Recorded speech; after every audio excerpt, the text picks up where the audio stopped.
If you've been eating cleaner, doing your cardio, maybe even cutting out junk food, and your belly fat is still not budging, this video is going to change everything for you. Because here's the hard truth. Most people are doing the wrong things.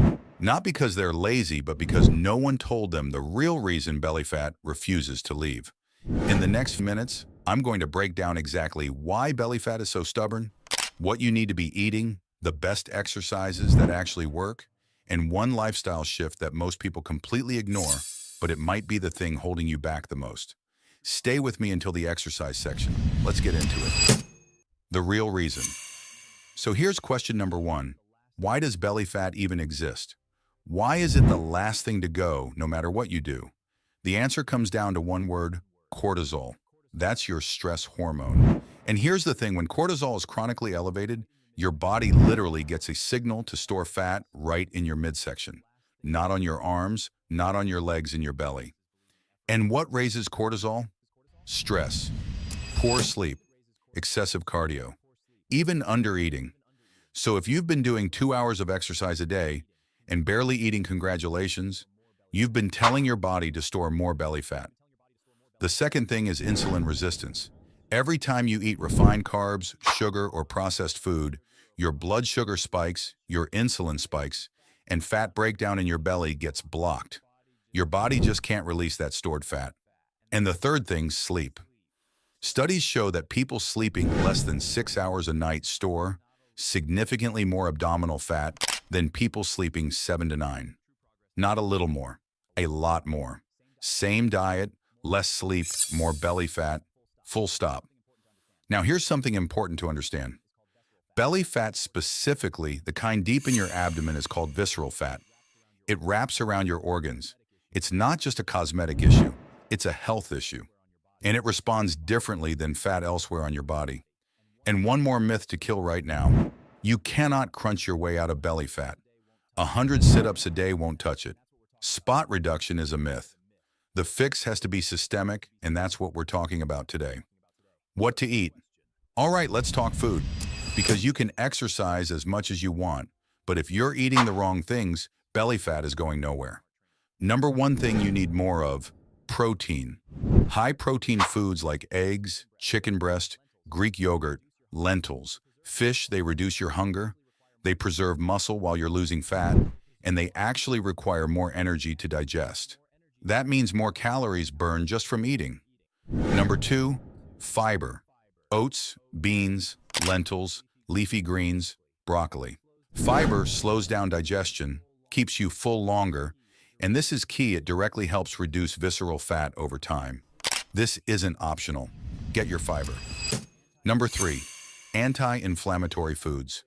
Berries, fatty fish like salmon, olive oil, avocados. These foods reduce the chronic inflammation that makes your body want to store fat in the belly. They're not just healthy. In general, they specifically target the visceral fat problem. Now, what to cut back on? Added sugar is number one. I'm talking about sodas, juices, pastries, candy, sweetened coffee drinks. Sugar causes the insulin spike that blocks fat burning. It's that simple.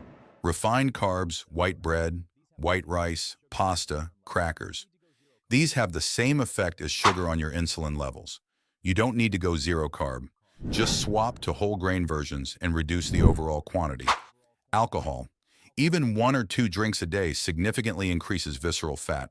I know that's not what you want to hear, but it's one of the most common hidden causes of stubborn belly fat that nobody talks about. Now, one eating strategy I want you to seriously consider: intermittent fasting. Specifically, the 16 to 8 method. You eat within an 8-hour window and fast for 16. You don't change what you eat, just when. The research on this for reducing abdominal fat is really strong. And the best part, it's simple. You don't need to count calories or track macros, just compress your eating window.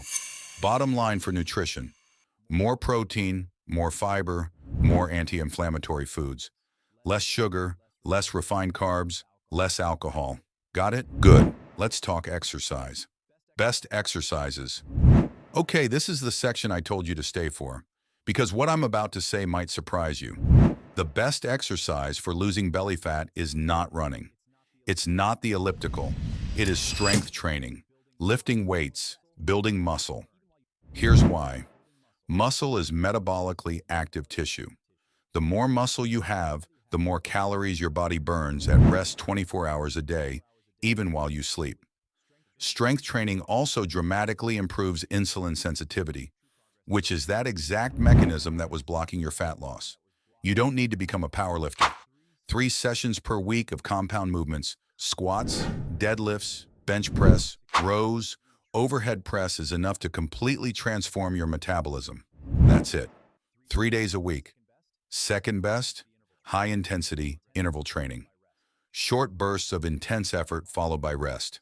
A simple version, 30 seconds of sprinting or jumping, 90 seconds of walking. Repeat 8 times. That's a 16-minute workout. And the afterburn effect from HIIT means your body keeps burning fat for hours after you're done. That does not happen with steady cardio. Third in this one is massively underrated walking, 7 to 10,000 steps per day. It sounds too simple, but daily walking lowers cortisol, burns steady calories, and unlike long cardio sessions, it doesn't spike your hunger. It doesn't tax your recovery, it just works. Now what about crunches and core work? Yes, do them. Planks, dead bugs, hollow holds, they build a strong midsection and improve posture. But do them after your strength work, not instead of it. And here's the thing about long cardio sessions, 45-60 minutes of jogging every day. It chronically elevates cortisol. Over time, it can actually increase belly fat storage and cause muscle loss. This is why the person who runs an hour every day sometimes looks the same year after year.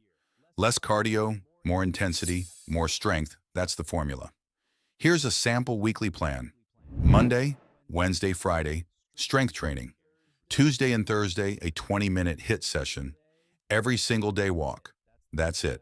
That's the plan that works. Sleep, stress, and mindset.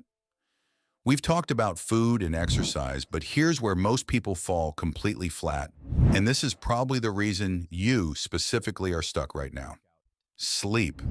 If you are not getting 7 to 9 hours of quality sleep every night, everything else we talked about becomes dramatically less effective. Your cortisol stays elevated. Your hunger hormones go haywire, you get more cravings, less willpower. Your body is literally fighting against fat loss. Prioritizing sleep is not lazy. It is a fat loss strategy. Stress management. Chronic stress is chronic cortisol. And chronic cortisol means chronic belly fat storage. You need active recovery built into your week, not just physical recovery, but mental recovery. That could be meditation, a short walk in nature, a breathing practice, even just 10 minutes of doing absolutely nothing. This isn't soft advice, it is biochemistry. Wrap up and call to action. All right, let's bring it all together. Belly fat is stubborn because of cortisol, insulin resistance, and poor sleep, not because you're not trying hard enough. You've just been missing the right information. If this video helped you, hit that like button. It genuinely helps this channel reach people who need this information. And subscribe if you haven't. I post videos just like this every week. Drop a comment below and tell me, which part surprised you the most? Was it the cardio thing? The sleep thing? I want to know. I read every single comment, and next week, I'm dropping an exact 4-week workout plan designed specifically for fat loss. No hours in the gym required. You do not want to miss that one. I'll see you there. Let's go.